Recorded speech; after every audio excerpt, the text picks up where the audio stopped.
So, welcome back to the chapter on chess notations, and from where we'll start learning the recording a game of chess. So, let me just take you back to what is chess notation. Let me read it out from the book. So, basically, chess notation is the term for various systems which has been devised to record a game of chess. Learning chess notation is essential for the following two reasons. The laws of chess stipulate that a player is required to record his own moves and those of his opponent in the correct manner, move after move, as clearly and legibly as possible while playing a tournament game. So, like that is the stipulation that whenever you are playing a tournament game, you are required to record the game, all the moves played by you as well by your opponent, and as correctly and legibly as possible.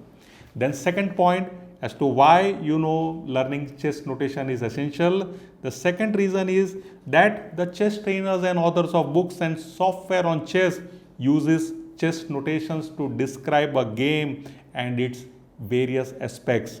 By learning chess notations, you will be able to understand all these points easily.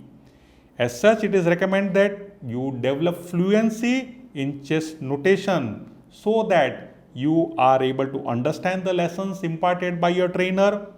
That means, here also from this point onwards, I'll be using the chess notation. Of course, in the last part when I was showing, capture with the king, I had indeed used notation one or two times because it was necessary. Otherwise, it was not possible if I say this pawn to the left or to the right or down that way. Second point, you are able to go through the vast library of books on chess and software on your own. So you'll be able to understand this course if you are able to understand the notation. And the third point, the important point, the games recorded by you will not only help in building a database but will also help you and your trainer, of course, to find out the strong and weak points of the game so as to become a good chess player. So these are the essentials for learning chess notation. It is strongly recommended that you are habituated to record each and every game you are playing, whether it's a tournament or training game, as neatly as possible.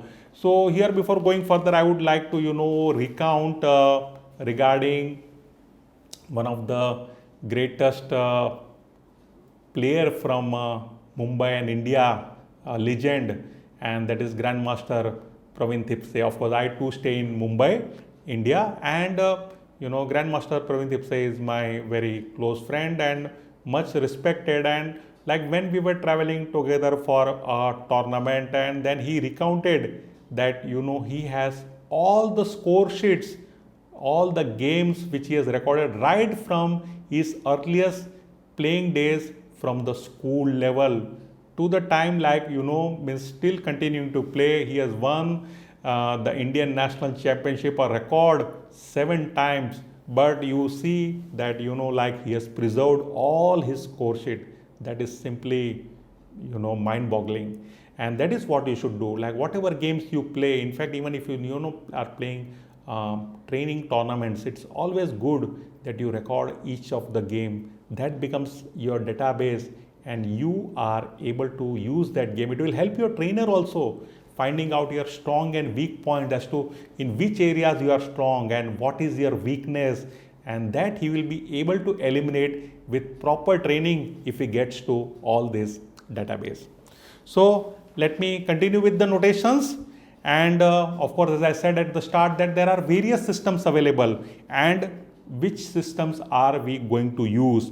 Well, of all the systems devised to record a game of chess, algebraic chess notation is recognized by the FIDE laws of chess. So only one system is recognized. I will not go into the detail of other type of notation, but let me say that prior to FIDE adopting, FIDE is the World Chess Federation, adopting a singular method of recording a game of chess. Prior to that, we had like descriptive notations and each of the country had their own symbols for different type of chessmen, but FIDE standardized all that. So now we have one unique recording method which is applicable to everybody. This system was introduced by the legendary Syrian player Philip Stemma, an 18th century player who is considered to be the pioneer of modern chess. This method of recording the game in algebraic chess notation scores above other systems because of its simplicity. And let us learn this simplicity. So if we are to take the word algebra, it means simple thing. It's a combination of a letter and a number. Similarly, the notations which we are going to use here, the algebraic chess notation, is nothing but a combination of a letter and number. We know that there are 64 squares on a chessboard and they have been divided into a grid of 8, that is 8 standing rows and 8 sleeping rows. So the 8 vertical rows of squares going from left to right, that is from the bottom left hand corner of the white player, are called files. So you can see these are 8 standing rows are called files. Let me recolor it again. So you can see going from bottom to top of a player, these are files and we have 8 of them. And what are their names? Well, they are written in letters, and that is A, B, C, D, E, F, G and H. It means the files are named from A to H. And one thing to remember, these file names are written in small alphabets, not in uppercase or not in capital letters as we say, but in small letters.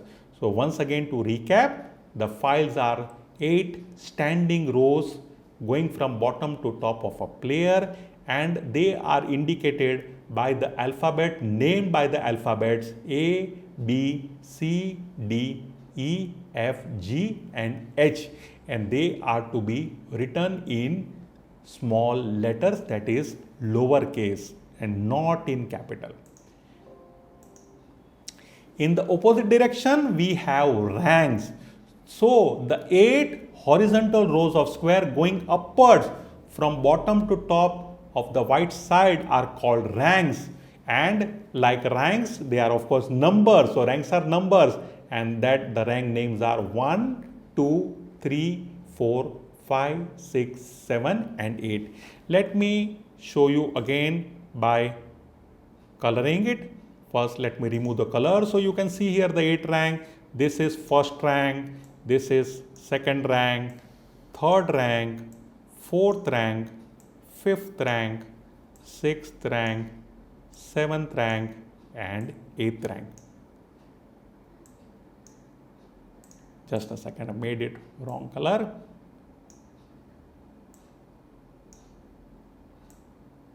So these are the 8 ranks, the horizontal rows of square. And one thing you have to remember, that white always sits on the first rank side at the start of the game and black always on the 8th. This never changes. So by this combination of file and rank, unique combination of file, that is a letter, and a rank, a number, when we combine these two to make it an algebra, we get a square name. So locating a square name on a chessboard is similar to locating a place on a map by finding out the point of their intersection, the point of their coordinates. So for example, the square in the bottom left hand corner of the white player is named as A1. You can see this here, A at the bottom written over there, and to the left the rank written, that is A1.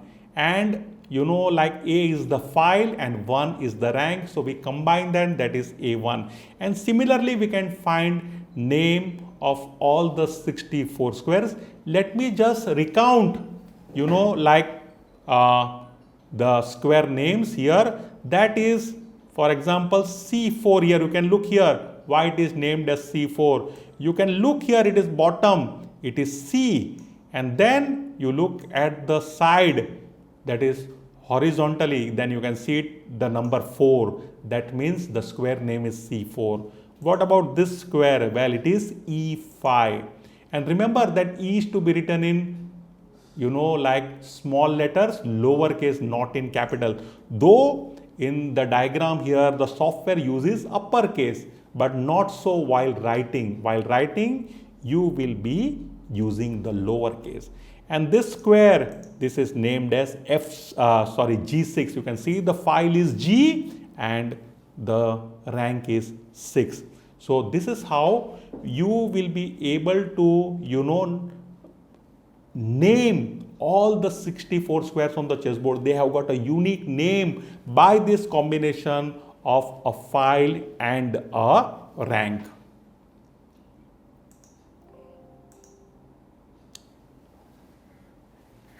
One important aspect of this system is that ranks and files are always numbered and lettered from white side. As such, the first rank is near to the white player and 8 to the blank. This I had already told you that white always sits on the first rank and black on the 8th. Similarly, the files are also lettered A to H, beginning from white's left hand corner, which means the A file is on the left hand corner of the player playing white, but on the right hand corner for black. And now we come to basically the symbols for the chessmen. So we had like numbered, named all the squares, 64 squares, we get a unique name. Just let me go back to this and recount it. So for example, this square here is named as A1, this is A2, A3, A4, A5, A6, A7, A8. This is B1, B2, B3, B4, B5, B6, B7, B8. This is C1, C2, C3, C4, C5, C6, C7, C8. This is D1, D2, D3, D4, D5, D6, D7, D8. E1, E2, E3, E4, E5, E6, E7, E8. F1, F2, F3, F4, F5, F6, F7, F8.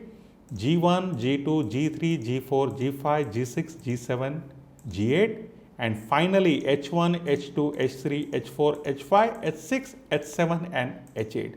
So remember this, that all these 64 squares have got a unique name, a combination of a file and a rank, that is a letter and a number. Files are named as A to H in small letters, A, B, C, D, E, F, G, H, 8 files. Similarly, 8 ranks, and they are numbered as 1 to 8. And by this combination, we get 64 square names. And now basically we come to the symbol for the 6 type of chessmen. So let us learn this. Let us start with king, the most important. So king is denoted by the letter K, but this is to be written in uppercase, not in small letters. That small letters are reserved for the square names. Queen is Q capital, rook is R capital, bishop is B capital, and finally the fifth of the piece, knight, we use N, not K. The spelling of knight starts with K, but since K has already been reserved for the king, we use the second letter of the spelling of knight, that is N. So once again to recount, that 5 chessmen, that is the pieces on the first row, they have been given a symbol, and K stands for king, Q for queen, R for rook, B for bishop, and N for knight. And once again to remind that they are written in uppercase, the capital letter. As regards the 6 chessmen, the pawn, well, rather they are identified by the absence of letter P. So we do not use any symbol for the pawn, that is P. This concludes our chapter for algebraic chess notation, we have learned these elements, the file, ranks and the square names. We have also learned the symbol of the 5 chessmen, and we have also learned that pawns have not been given any symbol and rather they are identified by the absence of it. So with this, I take your leave for now and will be back with the next segment of learning algebraic chess notation, that is learning movement of a piece from one square to another. Thank you.